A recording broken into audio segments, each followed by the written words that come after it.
बिस्मिल्लाहिर्रहमानिर्रहीम। प्रोग्राम जायज़ा के साथ मैं हूं आपका मेज़बान हुसैन थेबो। आप हमारी ड्रेसिंग से आपको आइडिया हो गया होगा कि आज हमारा पॉलिटिकल शो बिल्कुल भी नहीं है। आज हमारा शो है रिगार्डिंग क्रिकेट। क्रिकेट एक खेल है और खेल एक फ़िटनेस है और इसमें कोई सियासत नहीं होनी चाहिए। लेकिन अनफॉर्चुनेट ये है कि हिंदुस्तान की G20 से लेके क्रिकेट के स्टेडियम तक की सियासत ख़त्म नहीं होती और उसके जो रिज़ल्ट होते हैं वो दुनिया क्रिकेट में लोग तमाशा की तरह देख रहे होते हैं कि जिस तरह से अभी उन्होंने एक वेन्यू श्रीलंका को चूज़ किया जहाँ पे अभी तक बारिश हो रही है। बारिश की वजह से मैच का जो नशा है, मैच का जो मज़ा है वो बिल्कुल करकरा हो रहा है। और उसके साथ साथ आज का जो पाकिस्तान और इंडिया का ज़बरदस्त किस्म का जो मैच होना था वो मैच 24 ओवर के बाद 2 विकेटों के नुकसान पर 147 रन से हिंदुस्तान मैच रुक गया है। अभी लेटेस्ट अपडेट ये है कि खुशखबरी है कि मैच ग्राउंड से जो कवर हैं वो हटाए गए हैं और प्रॉबली थोड़ी देर में हम उम्मीद करते हैं कि मैच शुरू हो जाएगा। अब हमारे साथ क्रिकेट एक्सपर्ट हमारे साथ मौजूद हैं, हम उनसे इस पे तफसीलन बात करेंगे कि सबसे पहले तो इंडिया पे बात करेंगे कि इंडिया की कश्मीर से लेके G20 से लेके क्रिकेट तक सियासत और उस सियासत के जो नुकसानात दुनिया में हो रहे हैं उस पर भी ज़रूर बात करेंगे। और अभी जो इस वक्त अगर मैच शुरू तो हमारे क्रिकेट के एक्सपर्ट से पूछेंगे कि क्या ओवर कम हो जाएंगे, अगर ओवर कम होते हैं तो पाकिस्तान को फ़ायदा होगा या पाकिस्तान को नुकसान होगा। बेसिकली पाकिस्तान की जो बॉलिंग अटैक है वो बहुत ज़बरदस्त है, बैटिंग भी बहुत ज़बरदस्त है, लेकिन कहा यह जाता है कि पाकिस्तान का बॉलिंग अटैक इससे भी बेहतर है। तो मैं ज़रा ओपिनियन एक्सपर्ट से ही ले लूँ तो वो बेहतर है। सबसे पहले हमारे साथ जावेद खान साहब है। सर आपका बहुत शुक्रिया। आप ये फरमाएँ कि जो आज के पूरे ओवरऑल क्रिकेट मैच पे what is your take on it? देखिए, मेरे हिसाब से तो एक अच्छा कदम था कि जब मैच शुरू हुआ तो बड़े आराम से सनलाइट थी, बहुत अच्छा माहौल था और तेज़ पिच थी, अच्छा स्कोर होता है। All of a sudden 24 over के बाद बारिश हुई और जब से अब तक सिर्फ कवर हटे, अभी तक कुछ नहीं कह सकते कि फुल 50 ओवर का गेम होगा या इसको चेंज करना पड़ेगा, ओवर रिड्यूस करने पड़ेंगे। लेकिन अगर ओवर रिड्यूस हुए तो स्लाइटली मैं समझता हूँ थोड़ा पाकिस्तान को एडवांटेज मिलेगा। डिपेंड ये करता है कि डकवर्थ लुइस मेथड के तहत क्या होता है, तो वो टेबल के बाद वो डिसाइड होगा। डिपेंड ये करता है कितने ओवर माइनस होते हैं। ये सर ज़हीरुल हसन साहब आपका शुक्रिया। लेकिन now world is an electronics global village. आपको 2 साल के बाद भी पता होता है, आपको साइंस टेक्नोलॉजी बता रही है कि जी इस वक्त धूप निकलेगी, इस वक्त बारिश होगी, आपको सब कुछ पता था कि ये होना है। उसके बावजूद भी इंडिया की जो हठधर्मी, सबसे पहले आप इसको कैसे देख रहे हैं? देखें, ये जिद और अना जो है वो क्रिकेट को भी नुकसान पहुंचा रही है। मैं नहीं समझता कि इनको इतने बड़े बड़े फैसले जो है अकेले करने चाहिए। इन्होंने किसी को शामिल नहीं किया। श्रीलंका और बांग्लादेश तो उनकी हाँ में हाँ मिला रहे हैं, जिनसे वो पुष्ट भी नहीं रहे। उनको तो उन्होंने एक दिन एक्स्ट्रा भी नहीं दिया। पाकिस्तान को तो फिर भी अवामी प्रेशर की वजह से जो है एक दिन एक्स्ट्रा दिया। तो मैं समझ रहा हूँ कि क्रिकेट के अंदर जो है पॉलिटिक्स नहीं होनी चाहिए और क्रिकेट को क्रिकेट की तर्ज पे देखना चाहिए, जिसके अंदर मैं नहीं समझता कि जय शाह को इतने अख्तियारात हैं। उस जय शाह के पीछे जो है आप समझ लें कि गवर्नमेंट है उनकी, जो मतलब पाकिस्तान और इंडिया के क्रिकेटर्स जो अवाम जो क्रिकेट देखना चाहती है उनको बड़े मायूस कर रही है। और ये तो पहले से पता था कि कोलंबो और कैंडी के अंदर बारिश होती है, तो पाकिस्तान के लिए समझ नहीं आती है कि वो कहते हैं हम पाकिस्तान में भी नहीं खेलेंगे, शारजा में भी नहीं खेलेंगे, हम दुबई में भी मैच नहीं खेलेंगे। फिर मैच कहाँ खेलेंगे जब क्रिकेट ही नहीं होगी तो पब्लिक क्या करेगी? आज आपने देखा होगा कि कोलंबो के अंदर इंडिया पाकिस्तान का मैच, जहाँ ऑस्ट्रेलिया के अंदर ग्राउंड भर गए थे, आज पब्लिक नहीं थी और टिकट भी पब्लिक का इंटरेस्ट ही खत्म हो गया। पब्लिक को पहले से पता है कि भाई बारिश होनी है और उसके बाद ये टाइम वेस्ट होना है, तो इसके बाद इससे अच्छा है आदमी घर पे बैठ के। देखिए, आज भी 80% जो है बारिश के चांसेस थे और ये तो खुशनसीबी है पाकिस्तान की कि पाकिस्तान टॉस जीत गया और पाकिस्तान ने जो है वो फील्डिंग सेलेक्ट की। अगर पाकिस्तान टॉस हार जाता और पाकिस्तान को पहले बैटिंग करनी पड़ जाती तो मैं समझता हूं कि मुश्किल हालात थे कि क्योंकि बाद में बैटिंग करने का ये फ़ायदा है कि सामने सारी सूरत-ए-हाल नज़र आ जाती है कि आया जो है हमने किस सिचुएशन के हिसाब से हमने खेलना है और हमें किस एवरेज से खेलना है और कितने ओवर्स के अंदर हमें स्कोर करना है। तो ये पाकिस्तान को एडवांटेज है। अदरवाइज इंडिया ने जो है नो डाउट बहुत अच्छा स्टार्ट लिया था, जो पाकिस्तान के लिए थोड़ा सा एक खतरे की घंटी ये भी है कि आप देखें कि जब वो शादाब बॉलिंग करने के लिए आए थे तो उस वक्त ऐसा लग रहा था कि इंडिया पता नहीं 300 प्लस रन कर देगा, क्योंकि हमारे पास जो है स्पिनर नहीं है। हमने एक अबरार लड़का आया था उसको जो है मिस किया है। अबरार को जो है इनको अपने साथ रख के उसे बनाना चाहिए था। अगर आज शादाब इंजर्ड हो जाता है या शादाब नहीं होता या शादाब अच्छी बॉलिंग नहीं करते तो फिर हम किससे बॉलिंग कराएंगे? आप देखें शादाब ने जो चौके और छक्के खाए हैं, ठीक है आउट किया, आउट उन्होंने सिर्फ उस बॉल पे किया है जिसको उन्होंने शॉर्ट ऑफ लेंथ बॉल की है, तो उन्होंने हाफ शॉट खेला है, बैट्समैन ने तो आउट हो गए। बाकी उन्होंने या पीछे करते थे या मुंह पे करते थे, या पीछे करते या मुंह पे करते थे जहां स्ट्रोक खेल रहे थे। तो मैं नहीं समझ रहा कि शादाब को जो है के ऊपर हम भरोसा कर सकते हैं वर्ल्ड कप के लिए, क्योंकि वो भी हमारे एशियन विकेट के ऊपर मैच है। और जाहिर बात है कि इंडिया को इस बात का पता है कि पाकिस्तान अगर हम स्पिन बनाते हैं तब भी पाकिस्तान जो है अपर हैंड हो जाएगा, और अगर बैटिंग पिच बनाते हैं तब भी अपर हैंड है। और फास्ट बॉलिंग तो हमारी है ही दुनिया की सबसे अच्छी बॉलिंग। आप पीसीबी का पार्ट भी रहे हैं, मैं तो सीन का मैनेजर जो ये मैनेजमेंट है इसके जो डिसीजन है वो ठीक चल रहे हैं, मतलब ये जिस तरह से अभी पाकिस्तान अपनी स्ट्रेटजी बना के चल रहा है? देखें, पहली बात तो ये है कि जो उनके पास बेस्ट स्ट्रेंथ है उसके हिसाब से बिल्कुल ठीक है। टीम आज उन्होंने अच्छी खिलाई है। फ़हीम अशरफ को उन्होंने बिल्कुल सही डिसीजन था, क्योंकि देखें कैंडी के अंदर और कोलंबो के अंदर जो है शाम के अंदर हवाएं चलती है और सीम और स्विंग होता है वहाँ पे, तो वहाँ पर जो है एक तीसरा स्पिनर, वो भी वो स्पिनर जो स्पेशलिस्ट नहीं है, जो बैटिंग स्पेशलिस्ट स्पिनर है, तो वो पाकिस्तान के लिए नुकसानदेह था मेरे हिसाब से। तो पाकिस्तान ने टीम बहुत अच्छी खिलाई है, मगर है कि पाकिस्तान के लिए ये सोचना होगा कि अगर शादाब नहीं चल पा रहे हैं तो फिर हमें किसको चांस देना है। और अबरार को इन्होंने मिस किया। अबरार बहुत अच्छा बॉलर आया था जिसे जो है वो मौका कहीं भी नहीं, मुझे बाद में नजर नहीं आया अबरार, और वो उसने आते ही बड़ी धूम मचा दी थी। तो हमें इनको थोड़ी सी अपनी दोस्ती यारी खत्म करनी होगी और दूसरे प्लेयर्स को भी चांस देना होगा। आज का जो क्रिकेट अगर हम देखा जाए तो ये जो स्टेडियम था, जो पिच था, अगर पाकिस्तान ने टॉस जीत के पहले फील्डिंग का फैसला किया तो ये इसका एक एस्टिमेट स्कोर क्या था कि जो अचीवेबल था? देखिए, जो जिस तरह की पिच बहुत तेज़ थी और उसका फ़ायदा हमारे जो पेसर थे उन्हें काफ़ी स्पीड में गेंदें निकाली, उससे फ़ायदा इंडिया के बैट्समैनों को हुआ। बहुत आसानी से उन्होंने स्ट्रोक खेले। इस ऐसी पिच के ऊपर कम से कम 300 स्कोर, 300 प्लस का स्कोर मैं समझता हूँ सेफ स्कोर है।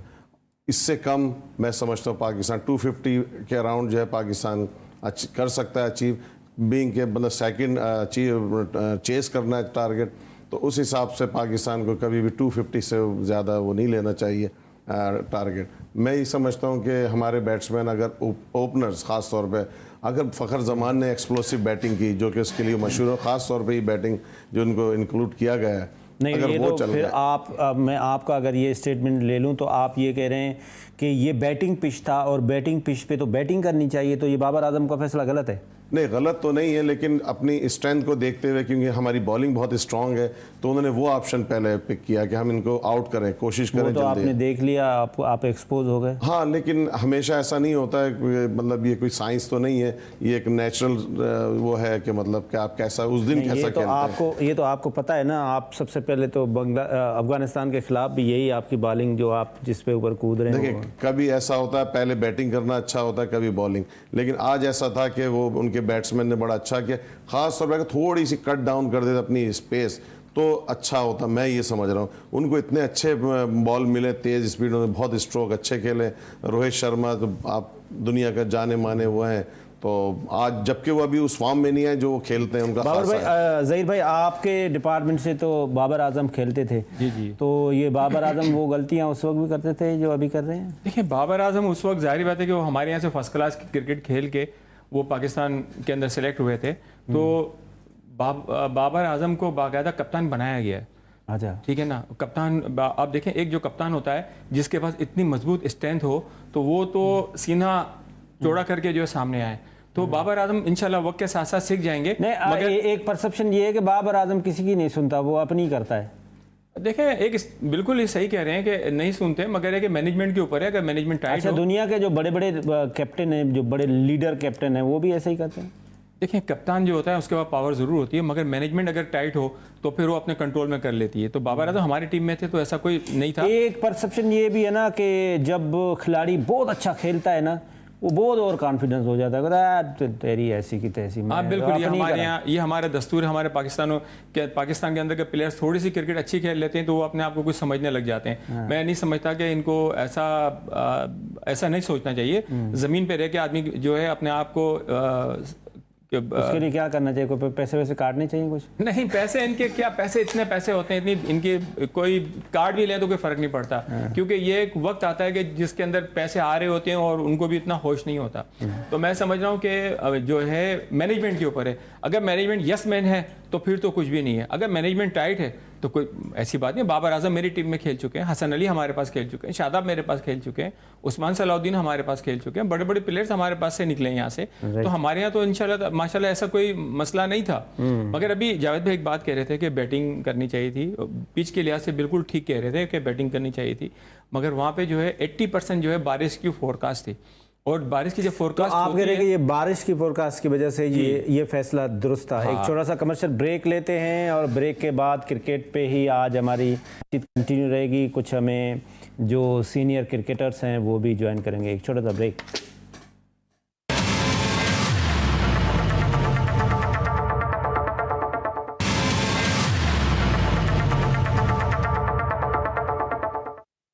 वेलकम बैक नाजरीन। तो इसके साथ साथ हमारे पास खुशखबरी ये है कि 5 मिनट के बाद ये डिसाइड हो जाएगा कि आज मैच होगा या खुशखबरी सुनाई जाएगी कि आज मैच नहीं होगा। लेकिन अगर नहीं होगा तो फिर दूसरे दिन अल्टरनेट पे हो जाएगा। सर आप क्या समझते हैं कि अगर आज मैच हो जाता है तो पाकिस्तान की ये कैपेसिटी और कैपेबिलिटी है कि पाकिस्तान उड़ा के रख दे? देखिए, मैं समझता हूँ अगर जब नेक्स्ट डे है तो बेहतर ये है कि नेक्स्ट डे फुल मैच हो, रादर देन के कुछ ओवर कम किए जाएं और उससे पाकिस्तान को डकवर्थ लुईस मेथड के जरिए ऐसा ना हो कि जो रन रेट है वो और बढ़ जाए पाकिस्तान के लिए। तो बेहतर तो यही है कि नेक्स्ट डे हो, और ये फैसला अगर ये पोस्टपोन हो गया आज मैच तो मैं समझता हूँ पाकिस्तान के हक में जाएगा कल होना। अच्छा, आप यही समझते हैं सर कि आज वाला मैच जो है ना हो? देखिए, क्रिकेट की खूबसूरती तो यही है वनडे की कि अगर पूरा मैच हो, अदरवाइज मैं समझता हूँ कि पाकिस्तान को एडवांटेज मिल सकता है, क्योंकि तकरीबन 5 घंटे गुजर चुके हैं मैच को स्टार्ट हुए और उसके बाद फिर मैच खत्म हो गया। तो और उन्होंने सिर्फ 24 ओवर्स खेले हैं अभी, तो पाकिस्तान को हो सकता है उससे कम ही ओवर मिलेंगे। तो मगर एक इंडिया ने क्योंकि कम ओवर्स के अंदर रन्स बहुत ज्यादा कर दिए थे, तो ये पाकिस्तान के लिए खतरे की घंटी बच सकती है कि हो सकता है कम ओवर्स के अंदर पाकिस्तान को ज्यादा रन्स करने पड़े। तो ये देखेंगे अभी एक T20 टाइप का एक जबरदस्त किस्म का जो है, देखिए T20 टाइप का ही समझ लें आप, मगर ये कि T20 एक अलग क्रिकेट है कि उसके अंदर बंदे का एक माइंड सेट होता है कि चलो हमने 20 ओवर खेल लिया, उसमें बाबर आजम ओपन आते हैं, इसमें फ़खर जमान ओपन आते हैं, उसमें इमाम नहीं होते टीम के अंदर, इसमें इमाम भी है, अकोमोडेट करना है सारे प्लेयर्स को। तो ये बड़ी मतलब है कि प्रॉब्लम होती है टीम। लेकिन हमारे जो बच्चे हैं वो आजकल तो हर फॉर्मेट को T20 समझ के बैठे हुए हैं ना, तो उनके लिए मज़ा आ जाएगा फिर वो। नहीं, बिल्कुल ठीक कह रहे हैं आप कि हमारे प्लेयर्स जो है वो हर सतह पे, और मैं समझ रहा हूँ कि हर फॉर्मेट की क्रिकेट को अच्छा खेलते हैं। मगर मुझे उम्मीद है कि इंशाल्लाह ताला पाकिस्तान को अगर ज़्यादा भी एवरेज मिलती है तो पाकिस्तान कर सकता है, ऐसी बात नहीं है। अगर ओवरऑल हम अभी देखें तो हम किधर खड़े हैं इस पूरे टूर्नामेंट में? हमारा चांसेस कितना है? इंशाल्लाह फाइनल जीतेगी पाकिस्तान की टीम। वो तो हमें इस वक्त जो है इंडिया भी पाकिस्तान से खौफजदा है, ठीक है, और पाकिस्तान की नो डाउट परफॉर्मेंस बहुत अच्छी है। मगर आज आपको एक और बात बताऊं, अगर आज का मैच जीत जाएंगे तो फिर फाइनल जीतेंगे इंशाल्लाह। हाँ जी। ऑस्ट्रेलिया और आज साउथ अफ्रीका का मैच हुआ है, ऑस्ट्रेलिया मैच जीत गई है, पाकिस्तान नंबर 1 से नंबर 2 पे आ गया आज, और ऑस्ट्रेलिया नंबर 1 पे आ गई है। पाकिस्तान को फ़र्क पड़ा है रैंकिंग में, मगर इंशाल्लाह कोई इश्यू नहीं है, ये इतनी बड़ी बात नहीं है। मगर मैं समझ रहा हूँ कि इंडिया, देखें इंडिया भी पाकिस्तान से खौफजदा तो है ना, ये बात तो है, मगर देखें पाकिस्तान को चाहिए कि अपने सब्स्टिट्यूट तैयार करके रखें। एक बच्चा आया था हैदराबाद से, Dahani, no doubt outclass bowler था उसको मतलब इस तरह चांस दिया गया कि वो ज़ाया हो गया। वो कैसे? वो मतलब जिस मौके पे चांस देना चाहिए, जो बंदा जब पिक पे होता है उसको उस मौके पे चांस देना चाहिए। जब वो PSL में जिसने परफॉर्मेंस दी उसको फ़ौरन आप उसको लेकर आए, ठीक है। अब अबरार की बात मैं आपसे कह रहा हूँ, अबरार को बिल्कुल स्क्रीन से गायब कर दिया। वो चाइनामैन टाइप का बॉलर था, ठीक है, उसको बिल्कुल गायब कर दिया। अब आपके सामने क्या ऑप्शन है? देखें ना, शादाब को अगर कुछ होता है आपके सामने क्या ऑप्शन है? क्या नोमान को आप मैच खिलाएंगे? नोमान को आपने टेस्ट क्रिकेट की छाप लगा दी है, ठीक है, बिल्कुल सही कह रहे हैं। तो वेरी राइट। किस तरीके से आप इसको? अच्छा सर, आप क्या समझते हैं कि ये जो शोएब अख्तर ने अभी बयान दिया है, ये क्या उनको खुश करने के लिए दिया है? नहीं, ये बहुत ही अजीबोगरीब बयान है कि पाकिस्तान हार जाता बच गया। नहीं, ये मैं नहीं समझता। जब तक कि लास्ट बॉल ना पड़ जाए आप कुछ भी नहीं कह सकते। अभी पाकिस्तान हारा तो नहीं, अभी पाकिस्तान ना मैच खत्म हुआ है अभी तक तो मैच। हाँ, तो मतलब ये एक तरह से मैं समझता हूँ इसकी कोई और रीज़न है ऐसे बयान देने के, यूट्यूब के ऊपर शायद लाइकिंग और लाइक्स वो मैं देख रहा था अभी इंडिया में भी उस पर बात हो रही है कि जो शोएब तो अख्तर अपने आप को रेलेवेंट रखना ताकि उसमें हिस्से इनका वो बातचीत शुरू हो जाए, शोएब अख्तर ने ये कहा वो कहा। लेकिन पाकिस्तान की इमेज को अगर आपका स्टेटमेंट हर्ट करता है ये गलत है। इससे पाकिस्तान का पॉजिटिव इमेज नहीं कि एक पाकिस्तानी प्लेयर कह रहा है अभी सिर्फ 24 ओवर हुआ आपने कैसे इतनी बड़ा स्टेटमेंट दे दिया। हमारे भी तो बैट्समैन बाबर आजम इस दुनिया के टॉप 3 बैट्समैनों में है और फ़खर है और इमामुल हक भी वनडे में तो बेहतरीन फॉर्म में है।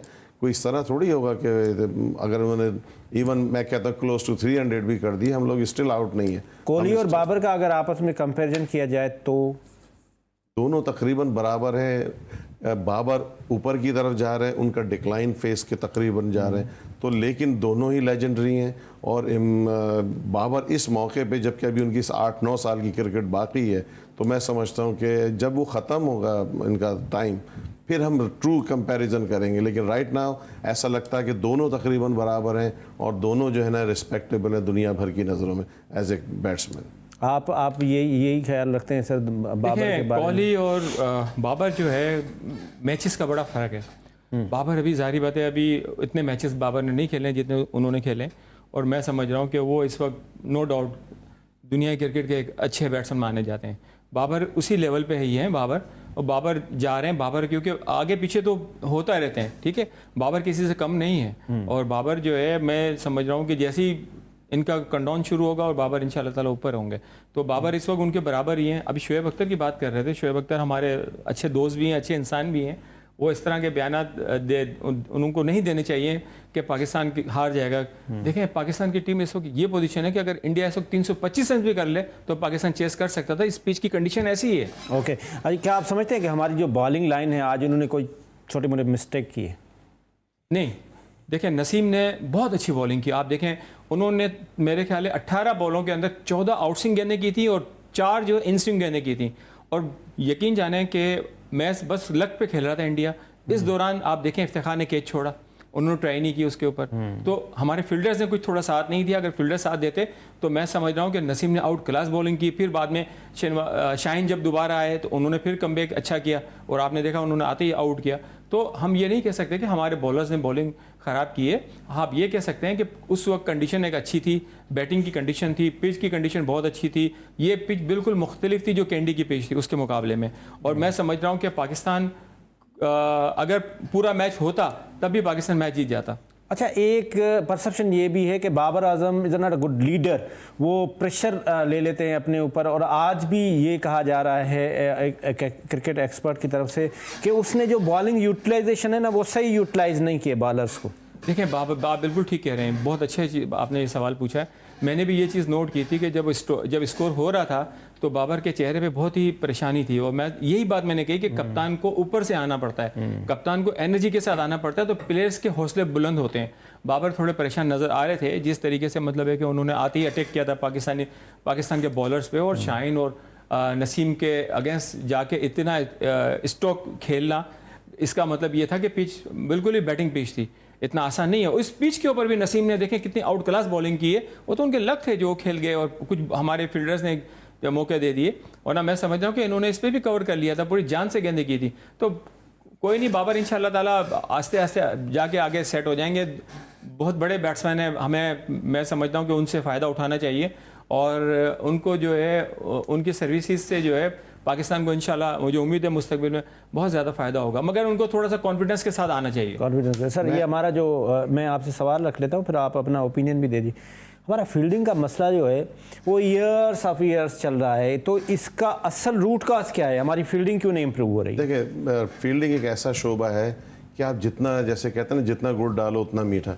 जितना प्लेयर इंटरेस्ट लेगा ना इसमें उतनी आपकी फील्डिंग इंप्रूव होगी। हमारा प्लेयर क्यों नहीं इंटरेस्ट लेता? पहली बात तो ये है कि हमारी कंडीशंस बहुत मुख्तलिफ है वेस्टर्न कंट्रीज से, ऑस्ट्रेलिया, इंग्लैंड।